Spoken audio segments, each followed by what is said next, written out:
Along with estate planning and investment management, financial firms have something relatively new to offer their high net worth families, a chronicle of the family's history. Joining us now to discuss is WSJ reporter Emily Glazer.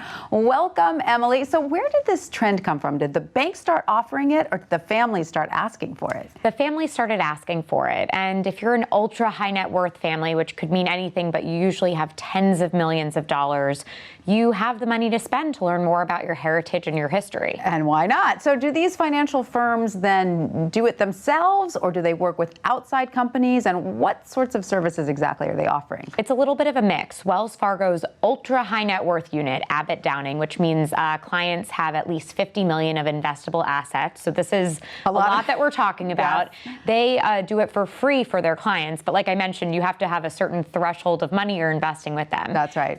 They've been doing this for about a decade. So they're one of the longest serving units that's offering these services. And new ones have popped up. Family Office, Pitcairn in Philadelphia now offers it.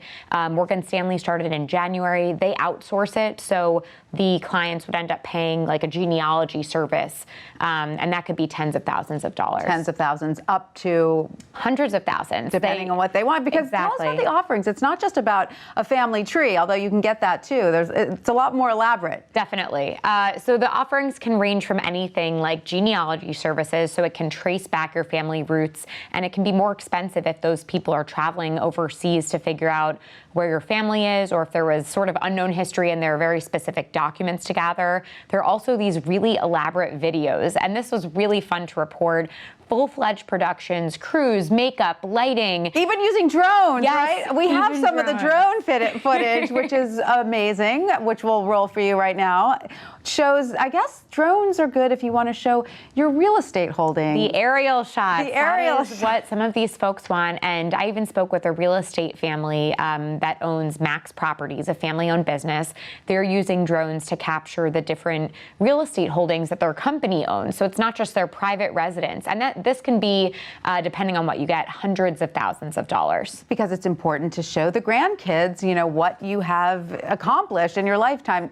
Which brings me to my next point. Is this about the kids? Is this about the grandkids? Is this about letting them know where their family comes from? Is that the real driver here? When I spoke with the clients, that was the main point I heard, which was we want future generations to understand what our family went through, what our mission is as a family, our core values, and some of those things. It's really hard to just write it down and pass it along. Right. People do that. That's called the ethical will, yes. I learned. But to be able to show it and really capture the patriarch or matriarch's history and their stories was like invaluable to these families. Well, it's important to hear that, because otherwise it can look like the latest way of pandering to the vanity of ultra high net worth individuals. But if it is about making a family connection, and also you wrote about the fact that some adopted children really like seeing the way their family tree ends up connecting with their adopted family tree, if you go back far enough. Yeah, Abbott Downing from Wells Fargo does that. They also looked sometimes at medical histories of families too. So, you know, if there's certain genetic testing and you learn things that might be helpful. Very important. And look, I mean, it is pandering a little bit. Let's